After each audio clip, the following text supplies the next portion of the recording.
Like it was just me with a Powerade bottle walking around Masada and like all these different Israeli landmarks interviewing guys on my team. And that's how I was like, you know what, I'm pretty good at this. Like that's how I kind of started doing it. It was a joke. Like honestly, it was all a joke. And that's when I was like, you know what, I'll try interviewing people for a living. Like why not? So that trip changed my life drastically. How we doing today, Schmoozers? Welcome back to the one and only Jewish Personal Branding Podcast. I'm David Maccabiah, and I'm so excited to bring you episode 18, episode Chai. Before we get into things, I just want to give a huge thanks to everyone listening today. If you like the stuff I'm putting out, please make sure to share it with your friends. This week's guest has accomplished so much on and off the ice. Not only did this individual play D1 hockey for UMass Amherst, but also has got the chance to represent the U.S. at the Maccabiah Games. After finishing up his career on the ice, he transitioned to covering hockey off the ice, where he's had the opportunity to partner with the NHL and interact with several hockey players, including the great Sidney Crosby. Please welcome to my show, Jonny Lazarus. Jonny, what's going on, man? How are we doing today? Well, thank you for the very kind introduction, David. I appreciate it. Not many people have introduced me so nicely, but yeah, everything's good, man. I'm happy to be here and happy to be on episode High. So a very big honor. Let's go. Yeah, your episode 18 means you gotta live up to it. But we can get right into things with your Jewish geography profile, Jonny. Are you ready for some kind of rapid fire, quick answer questions?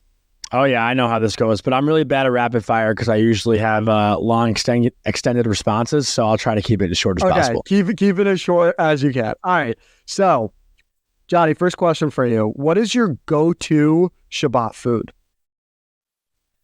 Honestly, just challah. Like, I love challah. Is that okay? Like I love that is a perfectly good answer. Very stereotypical, but perfectly good answer. What schools did you attend when you're playing hockey in college? I went to UMass Amherst and Mercyhurst University, so not the most Jewish geography colleges.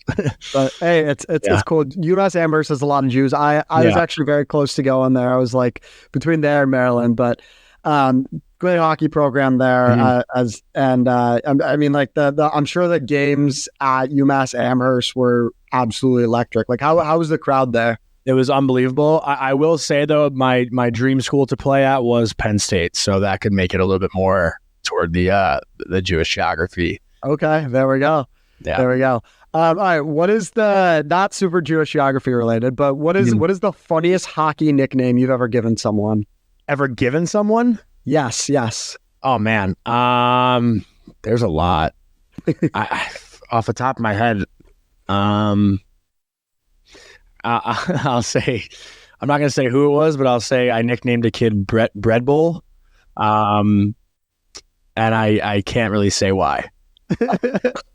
Oh, no, I don't want to even know where that's going. Yeah, I can't really say why, but Bread Bowl is probably one of my favorites. That's a good one. All right. Another hockey related question. I should have really named this, hockey intro instead of Jewish geography program, whatever. But you just ripped a slap shot between the tendies 5-hole. Okay. What's like your go-to chirp to the D-men that was just like dangling all over you? What's your go-to chirp after you just rip one through the 5-hole?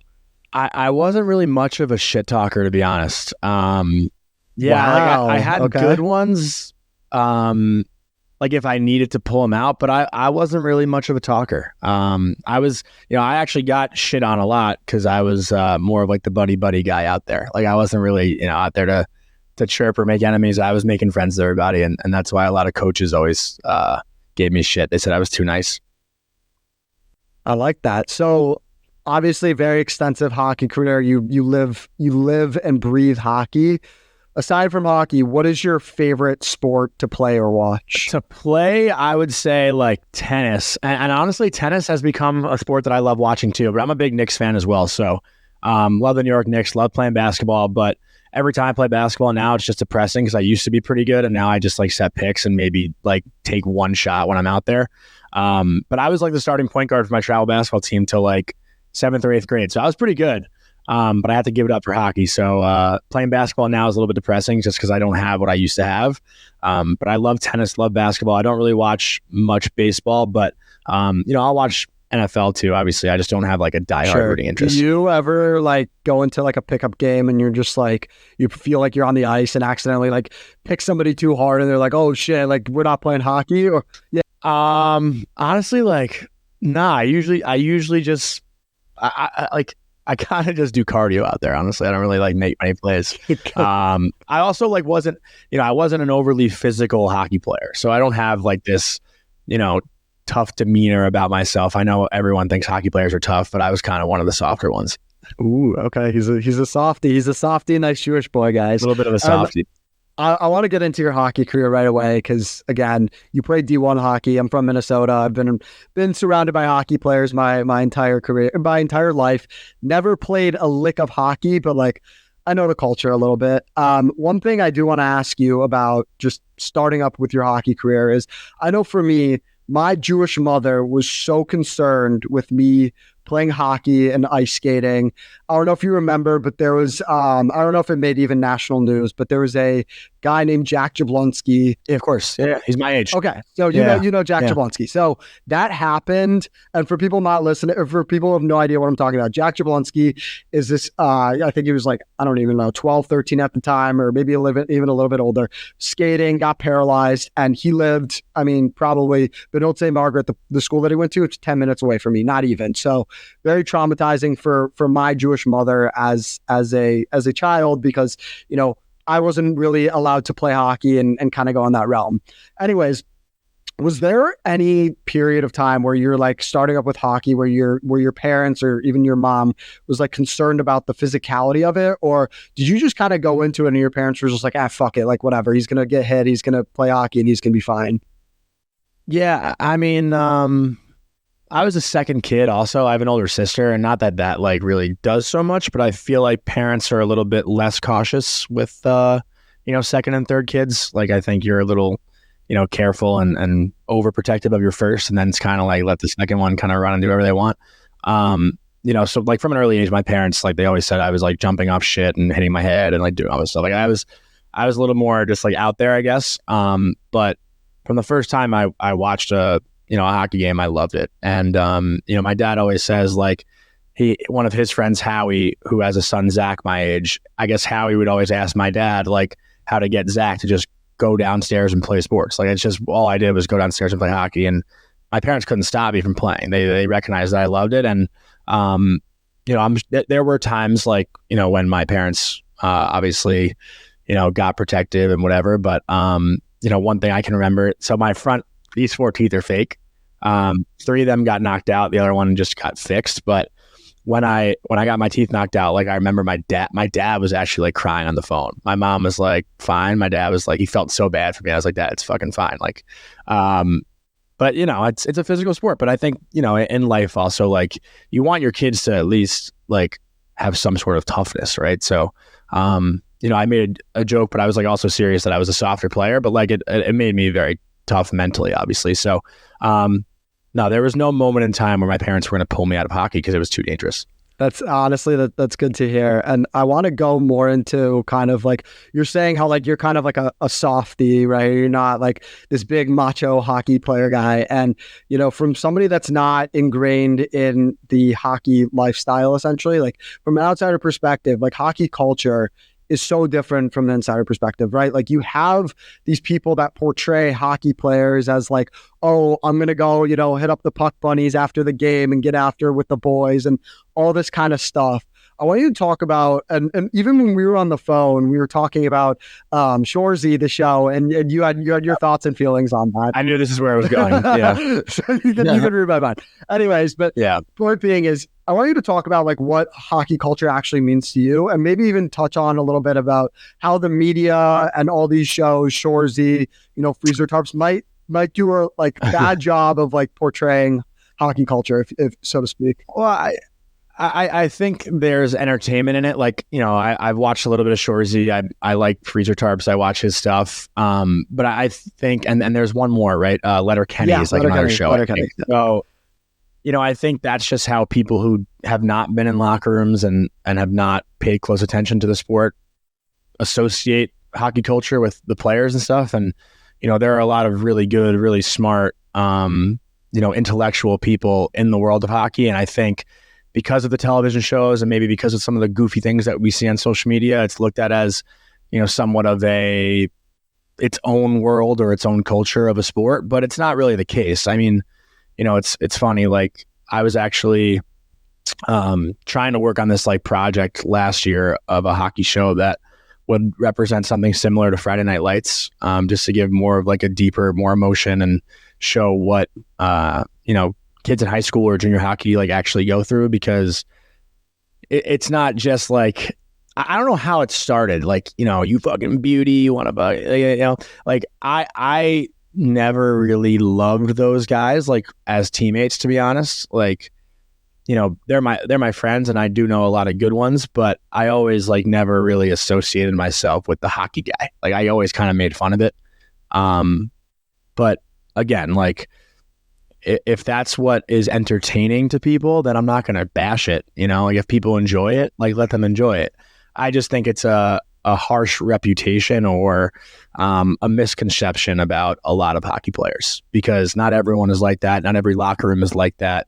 You can go into a room and have a normal conversation. It's not just a bunch of guys talking nonsense. Right. And I think in the world today, there's obviously been a couple different things and incidents, in hockey with, I'm not getting into too much detail, but that is now associated with the two words hockey culture. And that is what bothers me, because there are a lot of amazing, incredible people in hockey, and the few people that have done wrong should not tarnish the whole entire sport and the culture behind it. I mean, again, like, I can't really say myself like what hockey culture exactly is, because I've never played the sport, but it just seems like some of the stuff that's like over exaggerated, and it like a lot of the stuff is like very over exaggerated. And being a former hockey player, I mean, like, I don't know, like, it might be a little bit like offensive or whatever, but I definitely feel like this narrative that hockey players are like, stupid or whatever, they just like do drugs, whatever. Like, I don't like that narrative, because I have friends that are, very level-headed people that work their butts off. And I can't even tell you, like, hockey players probably have some of the strongest work ethic, especially when you talk about getting to the show, right? Getting to the NHL, like, you have to go through so many different levels, right? It's not like basketball where it's like, okay, you go high school, college, NBA, boom, straight path. I mean, very hard to do. But with hockey, right? Correct me if I'm wrong. You play in high school, and then you play in, isn't it called juniors, right? That's what it's called. So you play juniors. There's several different levels of juniors, right? Yeah. And then after that, you go on to play college hockey. And then if you're lucky, you go on to play in the NHL, which is like, the stretch of it is just like crazy. And I have friends that I remember had to go live in buttfuck nowhere, Iowa for 3-4 months out of the year to go play hockey. Longer, probably 9 months out of the year. Yeah, no, like even longer. So again, there's just a lot of like sacrifice that you have to make with hockey. What was, I guess, like the biggest sacrifice that you had to make as a hockey player in order for you to continue to pursue your career? Listen, I have a lot of friends who made way more sacrifices than I did. I don't think while I was serious about playing hockey, I don't think I took hockey like so seriously or made it my entire life until like 11th grade. Just because I was like a late bloomer, I wasn't that good when I was younger. But I had friends who like missed prom, who, couldn't do things in high school because they were playing in a tryout and whatnot. Like, I was fortunate enough to not have to do those things, but only because I wasn't good enough. So for me, I graduated high school from my hometown, Syosset. And then after that, I didn't even apply to college senior year. I told my parents, I was like, you know what, I'm going to give this hockey thing a shot. And to speak more on juniors, which is what you referred to before, hockey is very different from other sports where that you can continue to play and get recruited until you're 21 years old. So I moved to Wichita Falls, Texas, which is like 20 minutes below the border of Oklahoma, 2 hours north of Dallas for 2 years, and I lived with the host family there, and I played hockey in Wichita Falls, Texas. I did not go to school for 2 years. A lot of parents at prom and at graduation asked me like what the hell I was doing and how my parents were okay with that, and I was like, it's just hockey. Like you just gotta understand it for what it is. And I didn't look at that as necessarily a sacrifice, but it's caught up to me later in life. It's actually funny. I had like a pretty long heart-to-heart with my mom last week, just talking about where I'm at in life right now. And a lot of my friends are getting engaged. A lot of them are, looking at houses and having kids and, being 28 years old, and everyone's kind of in a different phase of life at 28. But because I did those 2 years of junior hockey, I didn't graduate college until I was 24, and I graduated in COVID. So I was a little bit behind all my friends when it came to making money and getting a job and all that stuff. And now I'm starting to see that, so like where I feel like I'm at a certain point in life where a normal 28-year-old would probably have a lot of money saved up and like feel good financially. I am not necessarily in that window. And that's just because of the path that I chose. Had I been better at hockey, maybe it'd be different, but because I didn't play it in the NHL, I don't have NHL money. But this is also the career path I chose too. Like there's not a ton of money in what I'm doing right now, but I'm happy every day. And that's something that like I always try to look at.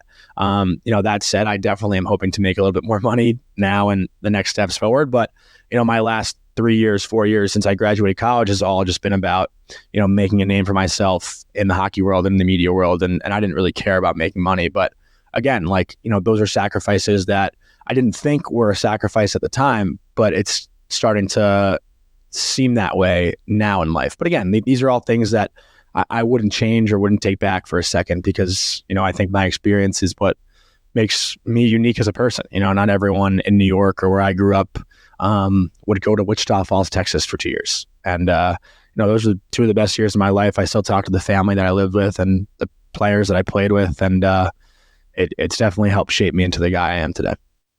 Listen, I know you say you're kind of a softie, but I just want to say, like, the fact that you moved to freaking Wichita, whatever, Texas, yeah, and I cried my eyes out the first day. I was fucking freaking out. Completely doing that. First of all, you're foregoing school. I want people to realize, like, he's foregoing school to go pursue his career in hockey. Like that. First of all, that's just unbelievable. And the fact that which we're gonna get into later, your post-hockey career, what you've done, and knowing that like you're not making the most amount of money that you can be, like that just shows that like you're actually like not a softie and you're like very driven to do what you really love. Yeah, I am. I say I'm mentally tough, physically soft. Okay, that's fair. Before we move on to your post-hockey career, I do want to highlight one super important and impactful thing that I think was very impactful for you as a hockey player. When you competed at the Maccabiah Games early on in your hockey career, I was reading an article about it, and I don't want to share too much about it because I don't want to say what was in the article and then have it be wrong from what you perceived it. But basically, you were just talking about how that experience was very impactful for you, and you got to go play and represent the United States at the Maccabiah Games. So I want you to kind of go into a little bit what that experience was like for your hockey career, but also for your Jewish identity. Because I could imagine like going to Israel and playing hockey and representing the United States must have been an awesome experience. Yeah, I mean, I can go on for this for hours. And it's funny, actually. So I have to, I can't do so long on the show today because I'm flying to Chicago to be a groomsman at my roommate from the Maccabees wedding. There we go. Which is awesome. So like one of my best friends I met there, he played at UConn. I'm actually walking his sister down the aisle. Like we met like 7 years ago, and that's how tight we got on that trip. But also like I wouldn't have a career in media if it weren't for that trip. That's where my like media passion started.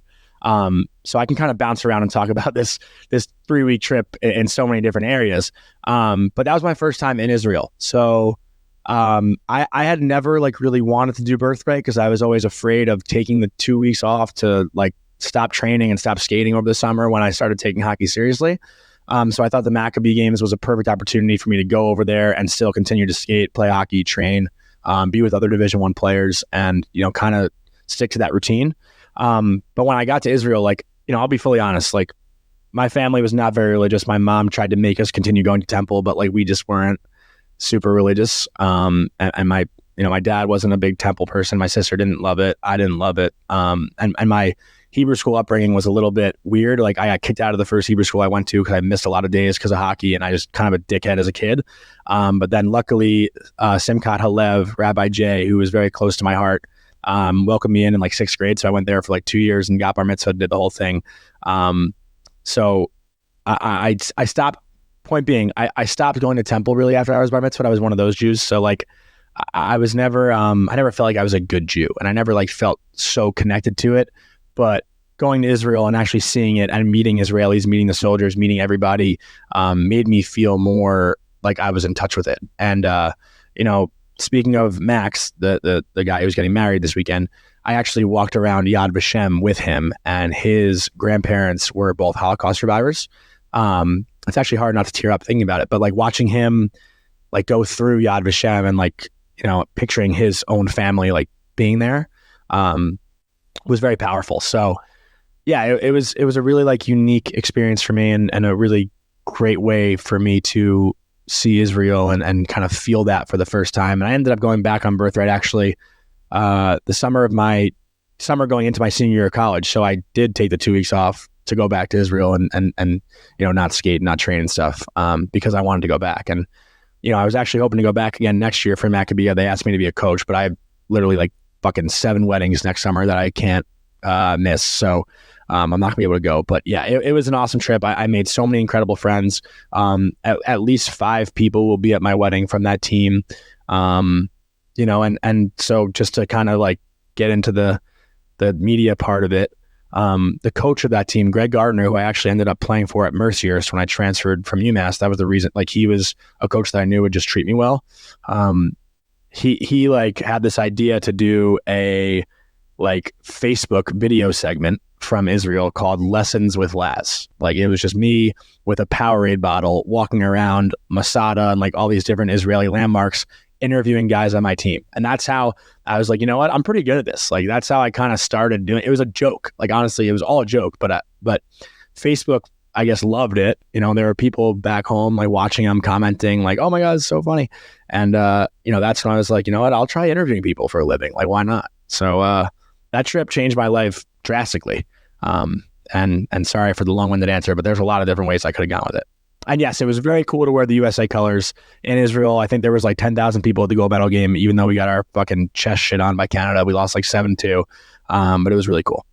Fucking Canada, man. They're so good at hockey. All of them. They all live and breathe hockey. No, but seriously, like that story you were telling me about your buddy Max at Yad Vashem, like I was getting goosebumps. Like I know exactly what that feeling is like. Like you go to Yad Vashem and you're like, holy shit. Like, but you don't really understand the magnitude of the Holocaust until you actually go visit a Holocaust museum and you're like, man, like this was actually the most inhumane shit I've ever seen in my life. Like, and it's so, and I feel like for me, it makes me a more proud Jew. When I see that stuff, it's like, I'm fucking proud to be Jewish. Like, I don't care that so many people hate me.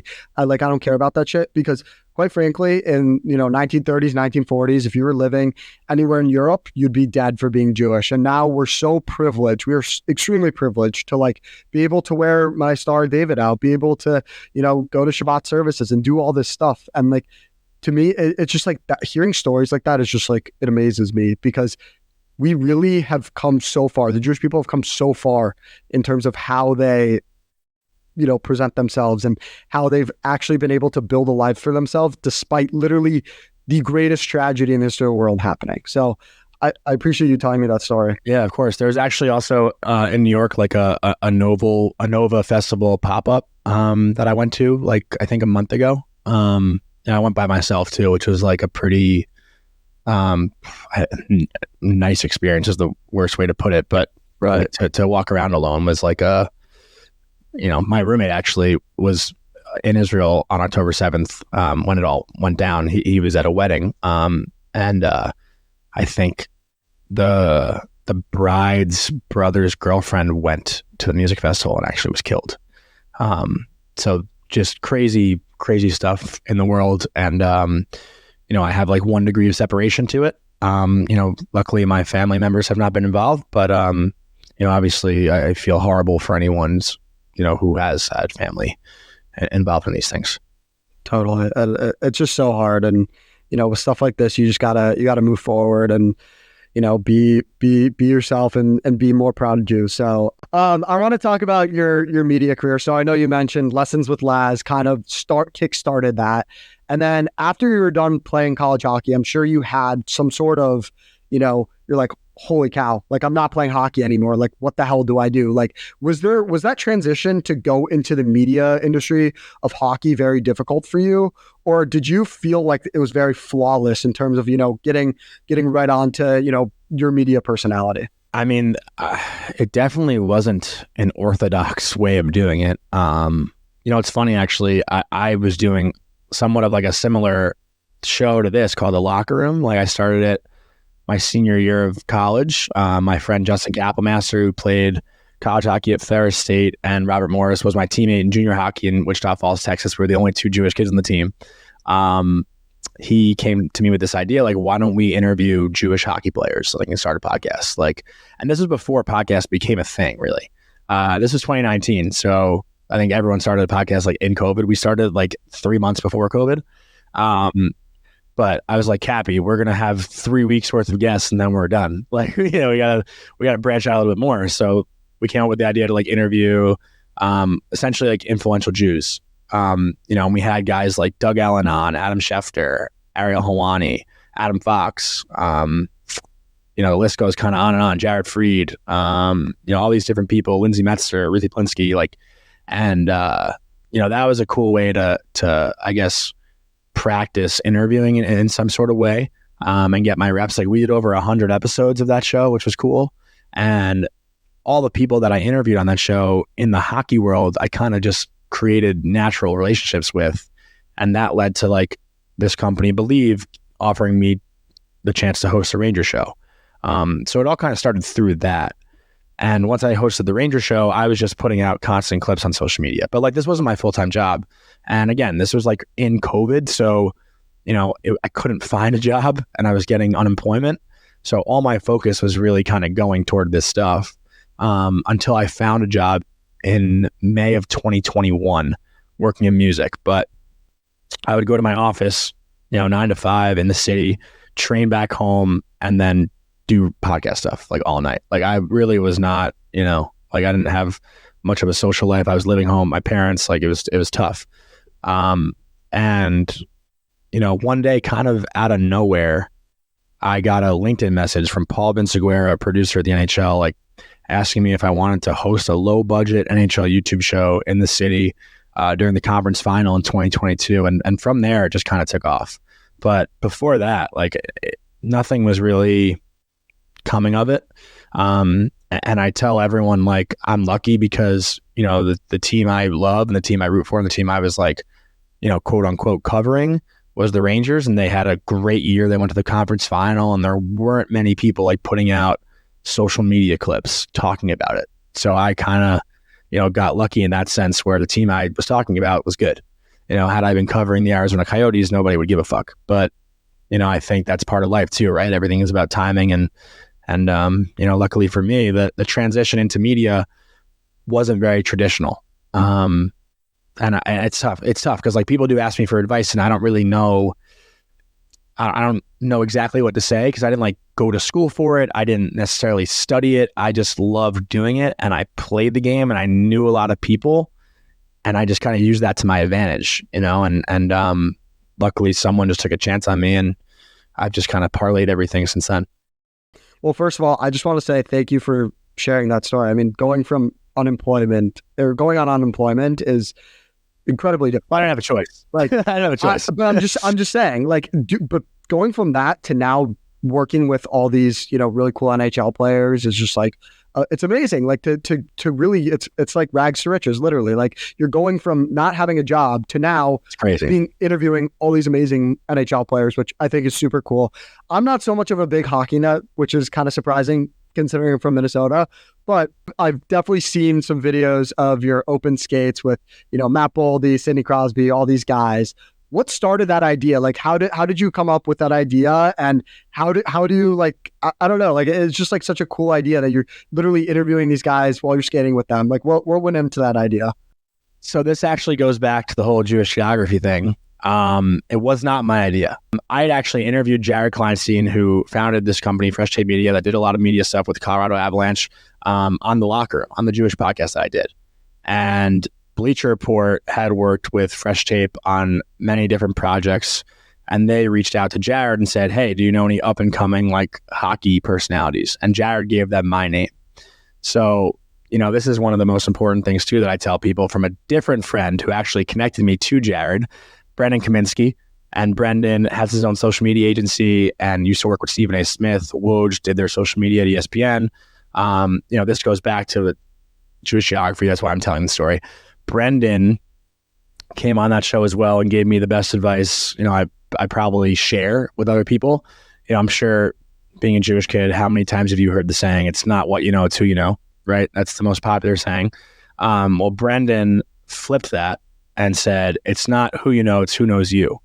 So this whole thing with Bleacher Report, the fact that, I had talked to Jared on my show once and just became friends with him, they asked him if he knew anyone and he said me, and there are a lot of people that I think you have one conversation with, like, David, let's say you reached out to me once and we had one conversation and I never heard from you again. We never built any sort of friendship or anything.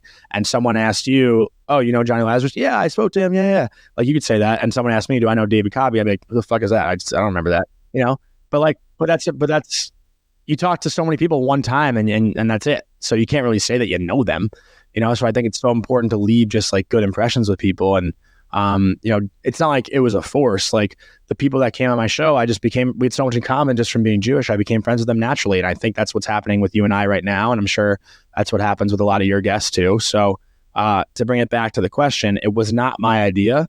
It was all through just like, people I knew that vouched for me. And, I am the luckiest person in the world that I get to do that, because it's the fucking coolest thing ever. I just want to say, you're so good at, when I give you a question, you're so good at like answering the question, then like going super broad and then bringing it back to it. Like, I can't, like, I can't do that. I'm like so like all over the place, but no, seriously, like that piece of advice that you just gave about, it really is not about who you know. It's really about like who knows you. It's seriously like it is, because again, there's, in a day and age where I could reach out, I could say, oh, I messaged, Warren Buffett on LinkedIn. Yeah, I know, I'm sure. Like we've had a conversation before, a one-sided conversation. No, but like seriously, like it is about leaving an impression on people. And, we connect with so many people, even I, like myself, I'm reaching out to people constantly. It is so extremely hard to like, reach out to masses of people and actually build a connection with them. And it's very, very difficult to do. And I'm sure you could speak to this. Speaking of impression, I want to go into a little bit about, your personal brand, which you've done a very good job of talking about, your entire story of going from a hockey player to a media personality and everything in between. I guess when it comes to being a former D1 hockey player and proud Jew and a media personality, what is like the most important thing that you want people to remember about you? Oh, that's a deep one. Honestly, it's just that nothing's too serious. Like, that's just kind of how I am. That's the approach I've always taken. Like I, it's funny, my co-host Colby Cohen, who, another Jewish guy, and we actually like connected on LinkedIn, and that's how we built a friendship. My senior year, I reached out to him. He always shits on me for like, because every interview we do, I'm like, all right, I'm going to ask you a fun one. Like, that's like what I do. And he goes, here comes a fun one, But, hockey players have that narrative around them that, they're not very personable and they take things too seriously. And again, like, we're talking about a fucking sport here, So when I interview guys, like, I want them to joke around. Like, I want them to have fun with it. Like, at the end of the day, you are playing in the NHL. Like, if you told yourself this 15 years ago, you'd be freaking out, So for me, it's all about having fun. Like, that's how I was raised. And again, that's why I was too nice on the ice. Like, my dad, my dad's message was just go out and have fun. Like, that was really it. So that's kind of what I try to do in the media. And that's why I'm lucky to have that job at Bleacher Report, because that is literally all fun. And hopefully players get to a point, like, we talk about who knows you. Like, there are still players who have no idea who I am, and that's something that I want to change. And, hopefully when people start to know me a little bit more, they can understand that then when they're coming on my show, they can like loosen up and not have to answer a question too seriously. And I could like fuck around with them and they can fuck around back with me. And when people like get me and understand that that's the angle I'm taking, it's a lot of fun. Like I interviewed Scotty Lawton yesterday, who's the assistant captain of the Flyers. And, I've only met him like 2 or 3 times in like the locker room, interviewing him after a game and whatnot. And we've joked around and he understood like exactly where I was coming from. So first question off the bat, super sarcastic. He went with it and it was great. Like I love when people get that vibe. So that's kind of what I would aspire to be. It's just all about having fun. Like that's really it. But I could twist in some serious stuff too. Like I'm a pretty deep person. I'd like to say I'm a little sensitive too. So I could kind of flip that switch when I have to, but primarily I'd focus on just having fun. Again, not being serious. I feel like everybody takes life too seriously sometimes, and it's like a lot of people do. Yeah, and I do it myself. I'm like, oh, I got to be on top of my shit all the time, blah blah blah. No, but seriously, like having fun is just like we're all living life. We want to have fun. Like some things are serious, but I think your mantra and the way you present yourself, where you're able to like just mess around for a little bit, and then go to serious stuff, go back to messing around, I think is super super cool. Final question for you, Jonny, because I want to be mindful of our time. In 5 years from now, Jonny, where can we expect to see you? What is your goal 5 years from now? Where is Jonny Lazarus going to be? Well, if my mom's listening to this, hopefully married. She keeps getting on my ass about finding a girlfriend. Jewish mothers, man. Jewish mothers. Yeah. Oh yeah. She's real concerned. 5 years from now, listen, you know what? I'm going to be fully honest here. I'm not going to make any shit up. I have no plan for 5 years from now. My life has changed drastically from year to year. That, when you plan shit, it never goes that way. So, I know this ruins your question, and I don't mean to do that, but I'm just going to be real with you. Like I don't even have a plan for next week, and I think there's parts of me that get severe anxiety when I think about 5 years from now, So I try to stay more in the present just because these real life things, especially in this career path, like there's no stepping stone, right? Like it's not like you go from a coordinator to an executive to a manager, whatever those corporate steps might be. It's just about taking that next opportunity and making the most of it. And then hopefully something else comes along.